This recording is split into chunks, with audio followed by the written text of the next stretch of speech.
Hola chicos, ¿cómo están? Bienvenidos a la segunda parte de Generalidades de Neuroanatomía. En este caso vamos a hablar un poco de planimetría y sobre todo les voy a presentar al neuroeje. Ustedes ya han visto a lo largo de la materia anatomía, tanto en el aparato locomotor como en esplenología, lo que son los planos de sección, lo que es un plano limitante, los ejes, la posición anatómica, los términos de relación y situación, es decir, que todo esto ya lo conocen. Sin embargo, cuando nos aventuramos al estudio del sistema nervioso, hay algunas cositas que cambian. Y aparece un eje muy importante, que es el eje mayor del sistema nervioso central, que es este neuroeje. Por supuesto que para poder estudiar al sistema nervioso también vamos a utilizar lo que son los planos de sección, en donde vamos a proporcionar cortes frontales o cortes coronales, axiales, sagitales, parasagitales y oblicuos de todos los órganos del sistema nervioso para poder estudiar y comprender su configuración interna.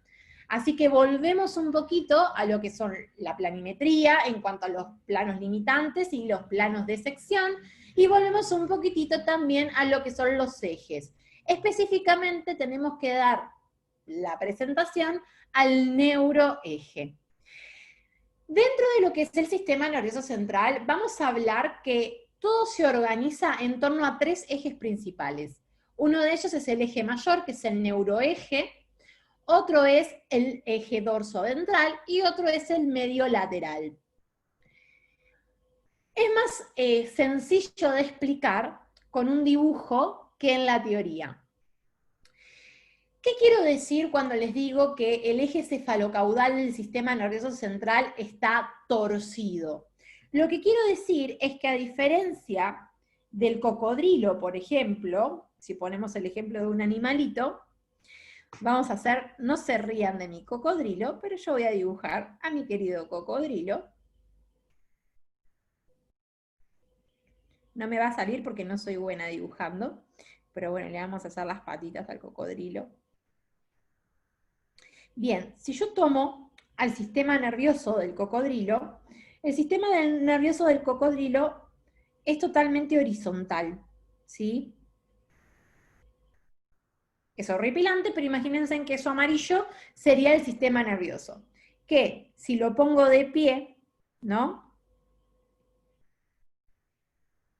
Pongo de pie, yo tengo el cerebro del cocodrilo, tengo el cerebelo, tengo el tronco encefálico con sus tres porciones, mesencéfalo, puente o protuberancia y médula espinal. Y fíjense en que en este caso, el eje cefalocaudal, o sea que recorre de cefálico a caudal, el eje longitudinal, está perfecto en el cocodrilo, ¿no? Pero en el ser humano esto no ocurre. ¿Por qué? Porque en el ser humano está doblado este neuroeje.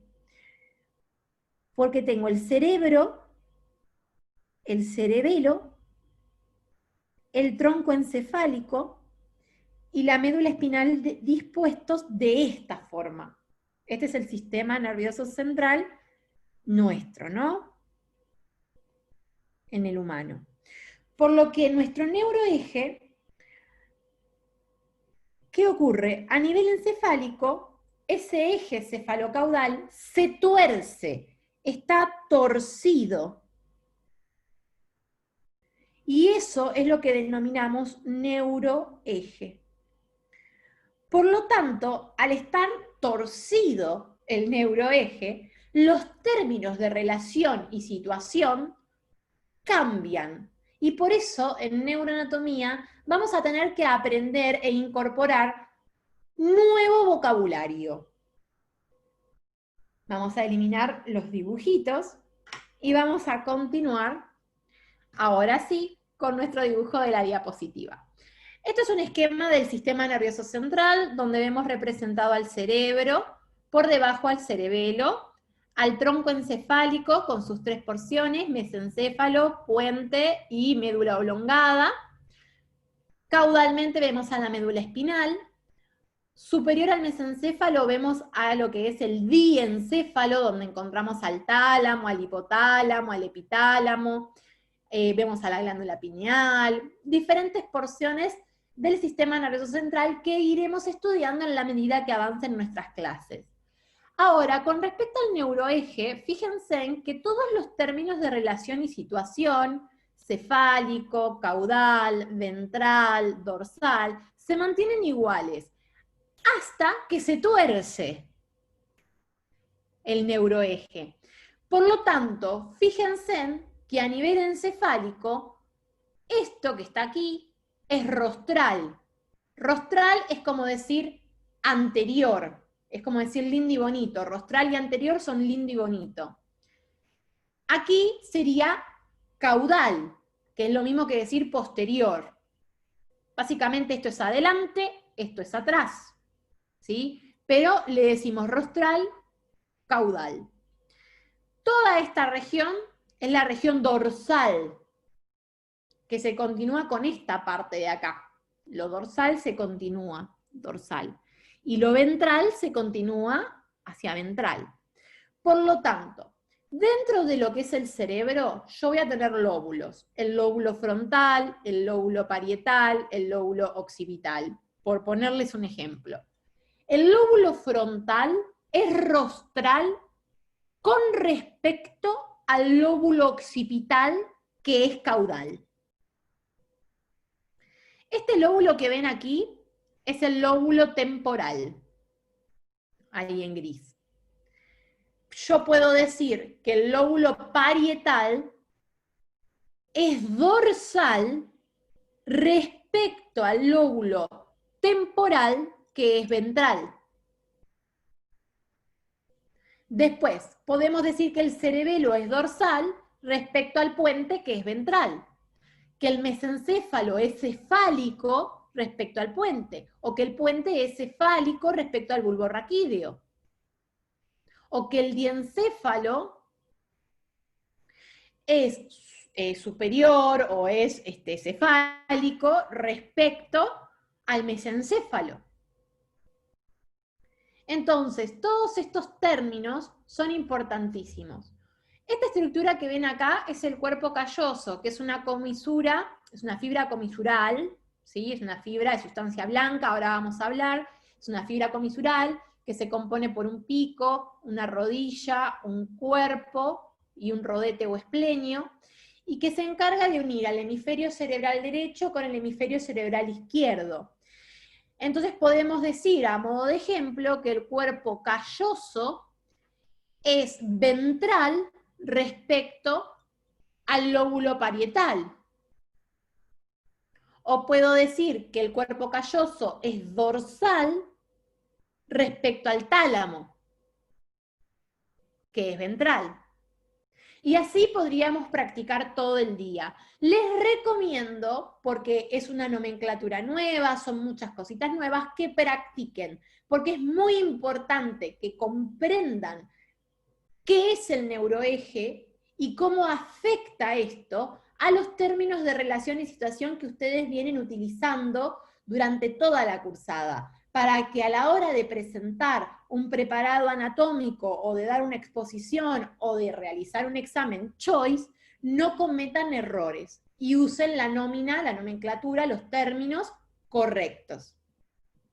Bien, continuando, tenemos también planos. Los planos ya los conocen. Tenemos al plano coronal o al plano frontal, ¿sí? Recuerden que decir plano coronal, plano frontal es como decir lindo y bonito, que es la sección que atraviesa el cerebro en forma paralela a la frente, ¿sí?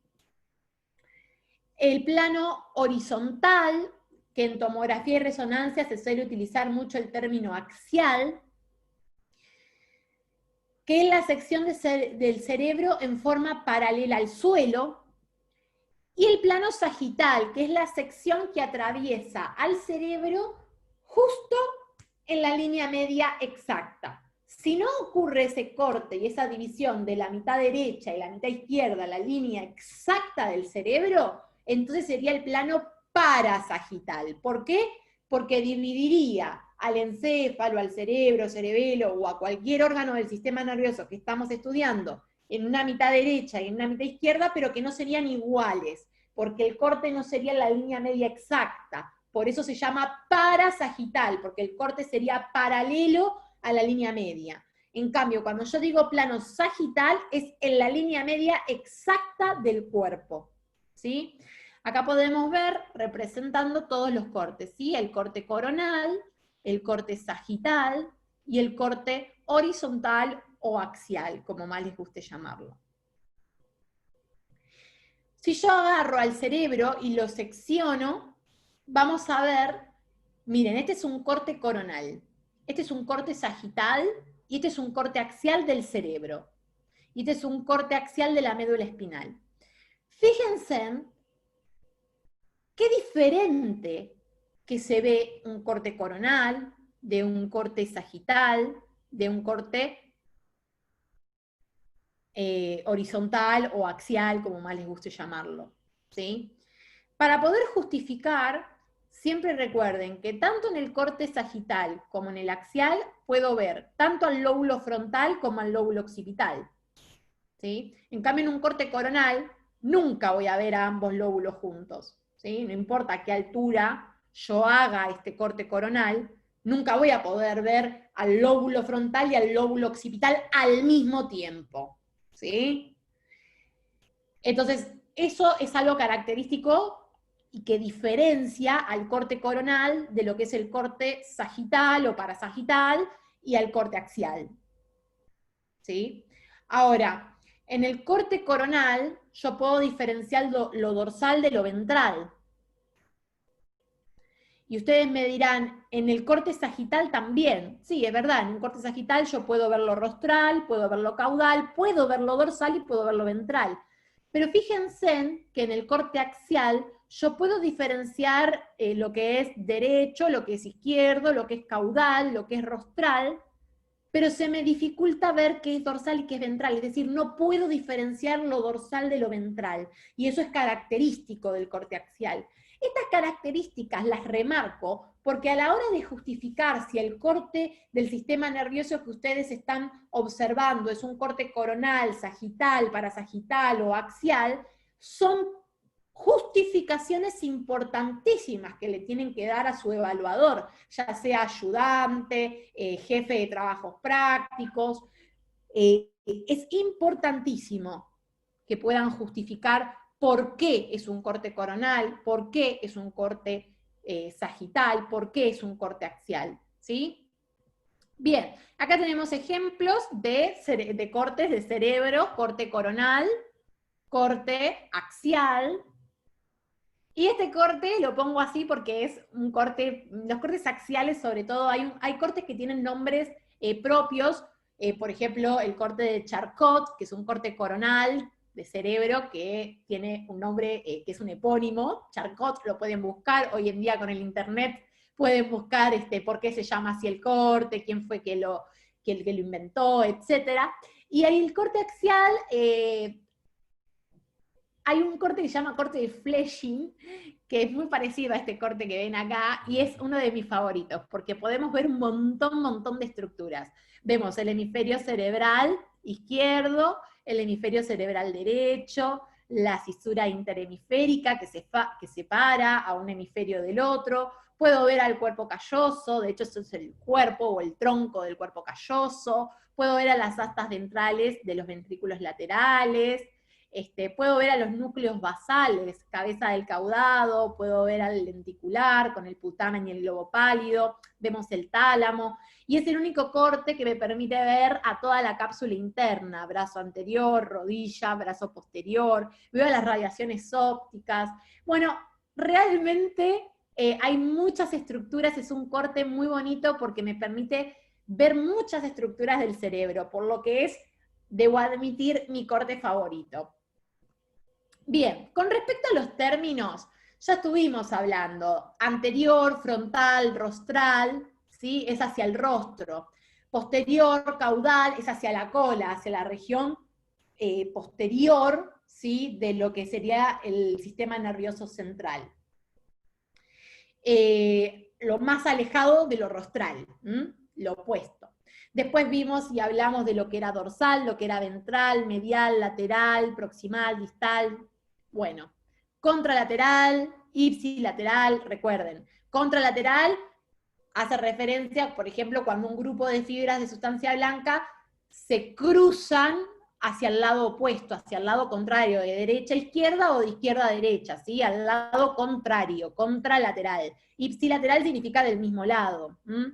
Aferente y eferente. Aferente es toda la información que llega hacia el sistema nervioso central, o sea, que viene de la periferia hacia el sistema nervioso central. Y lo eferente es la información que parte del sistema nervioso central hacia la periferia.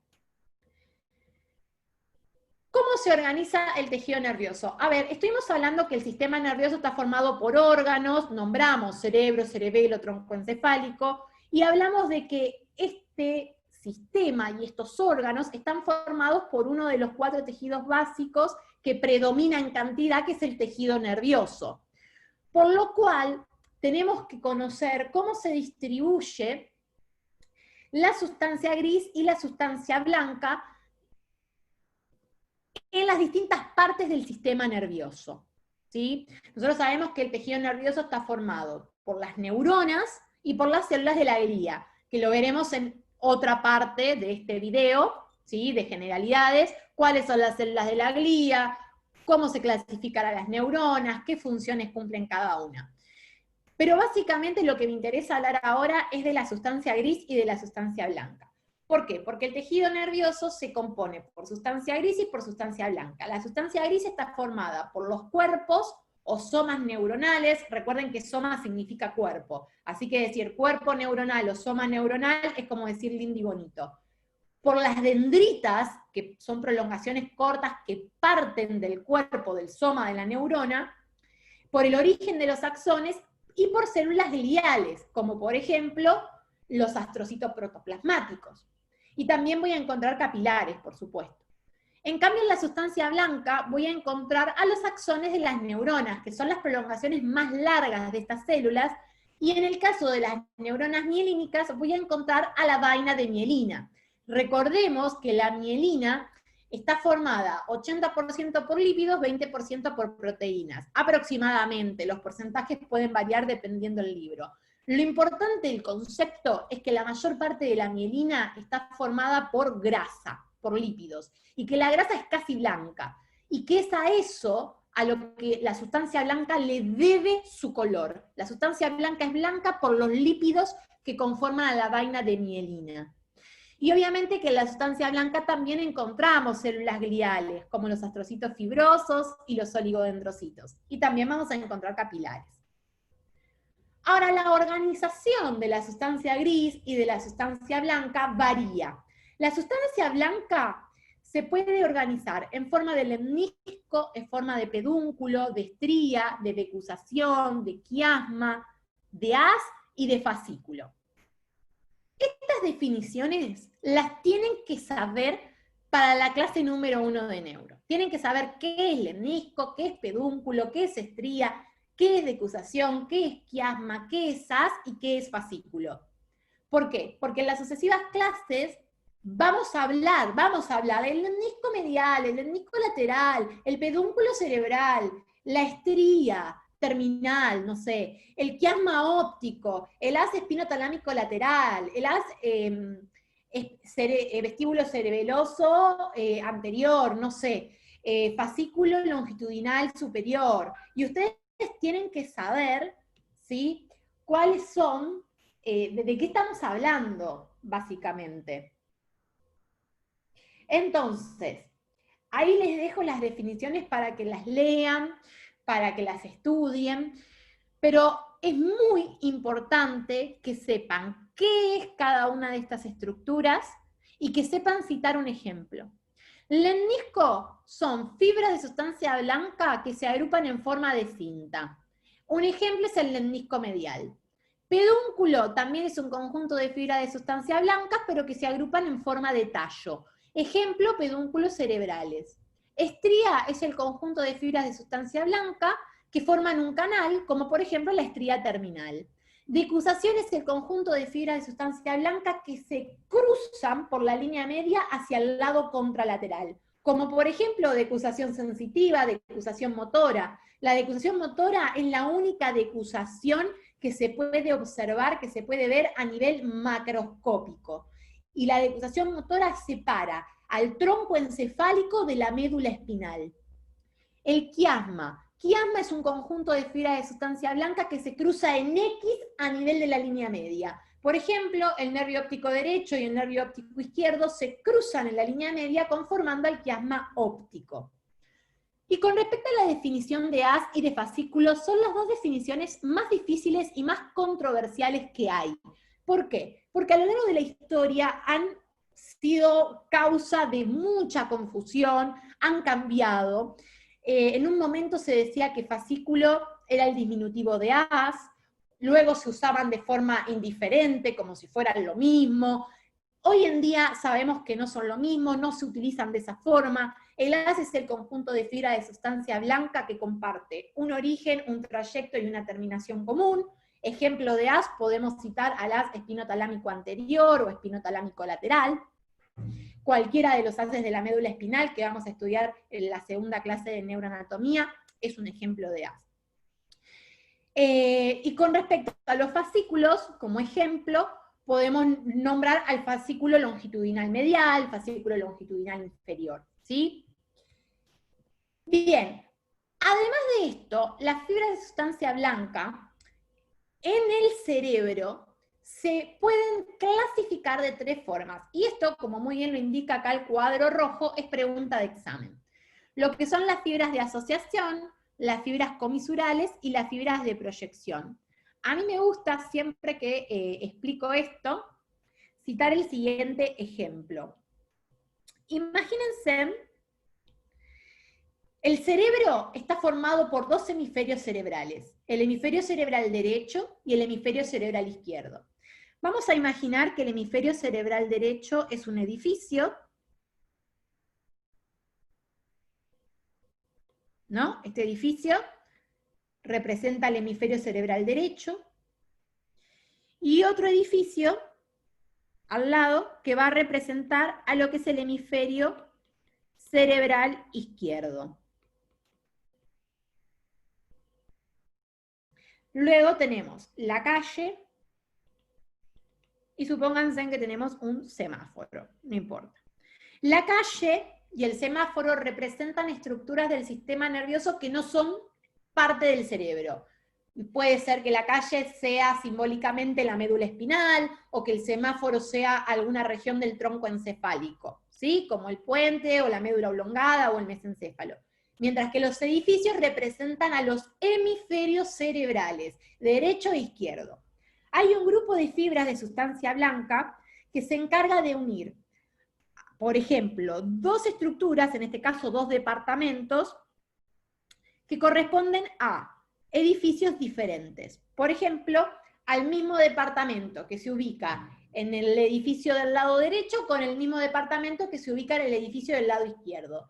Esas fibras, que en el caso de que hablemos neuroanatómicamente correcto, unen estructuras del hemisferio cerebral derecho con la misma estructura del hemisferio cerebral izquierdo, son lo que llamamos fibras comisurales. Después tenemos fibras que unen estructuras del mismo hemisferio, o sea, dos departamentos, por ejemplo, del mismo edificio. Esas fibras que unen dos estructuras anatómicas diferentes, pero que se ubican en el mismo hemisferio cerebral, se llaman fibras de asociación. Y por último tenemos a fibras de sustancia blanca que unen a una parte de un edificio, por ejemplo un departamento con la calle, o un departamento con el semáforo, que si lo pasamos a términos anatómicos sería que unen una estructura del hemisferio cerebral derecho o a una estructura del hemisferio cerebral izquierdo con una parte diferente del sistema nervioso, que puede ser con la médula espinal o que puede ser con el tronco encefálico. A esas fibras que vemos en verde son las fibras de proyección. Este ejemplo me parece un ejemplo súper piola para poder entender qué son las fibras comisurales, qué son las fibras de asociación y qué son las fibras de proyección de forma didáctica, ¿sí? Ahora bien, si volvemos a nuestro Power, acá tienen la definición de fibra de asociación, fibra comisural, fibra de proyección, desde el libro, ¿no? Fibras comisurales son el conjunto de axones, es decir, conjunto de fibras de sustancia blanca, que unen a estructuras de un hemisferio cerebral con estructuras del otro hemisferio cerebral, del derecho con el izquierdo. Y tienen que saber ejemplos: cuerpo calloso, comisura blanca anterior, comisura blanca posterior. Fibras de asociación son conjunto de fibras de sustancia blanca, o sea, conjunto de axones que unen dos estructuras de un mismo hemisferio. Ejemplo, fascículo longitudinal superior, fascículo longitudinal inferior. Y las fibras de proyección son fibras de sustancia blanca que unen una región de, por ejemplo, la corteza cerebral con otro órgano del sistema nervioso. Por ejemplo, corteza cerebral con tronco encefálico. Ejemplo, podemos nombrar cápsula interna, ¿sí? Entonces, creo que con esto, más todos los dibujitos y la comparación que hicimos recién con lo de los edificios, quedó más que claro cómo se dispone, cómo se organiza la sustancia blanca dentro del sistema nervioso. Ahora, la sustancia gris se agrupa también de diferentes formas. De forma nuclear, en donde se agrupa de forma tridimensional, son cuerpos de neuronas que se agrupan uno al ladito del otro, así formando una estructura tridimensional, núcleo. En forma de lámina, sería una neurona al ladito de la otra, ¿sí? O sea, se distribuye en capas, y la podemos clasificar de forma cortical, como la corteza cerebral o corteza cerebelosa, en donde las neuronas están como las dibujé yo acá, una al ladito de la otra, o en forma columnar, en donde las neuronas están una por debajo de la otra, en forma de columna, literalmente, ¿no? Ejemplo, la laminación de Rexel en la médula espinal, en donde yo tomo toda la sustancia gris a lo largo de toda la médula espinal y forma una columna de sustancia gris. Ahora, si yo corto una metámera o un segmento de la médula espinal, voy a encontrarme con láminas, específicamente con la laminación de Rexel, que lo vamos a estudiar todo eso en la clase de médula espinal, así que no colapsen. Bueno, chicos, hemos llegado al final de este video. Espero que les haya servido de ayuda para preparar el trabajo práctico número 1. Si les gustó la clase, suscríbanse al canal, pongan me gusta, y bueno, pueden comunicarse conmigo por medio del Instagram, por medio de WhatsApp, por donde ustedes quieran, para preguntarme lo que quieran, lo que necesiten. Les dejo un beso grande y hasta el próximo video. Bye, bye.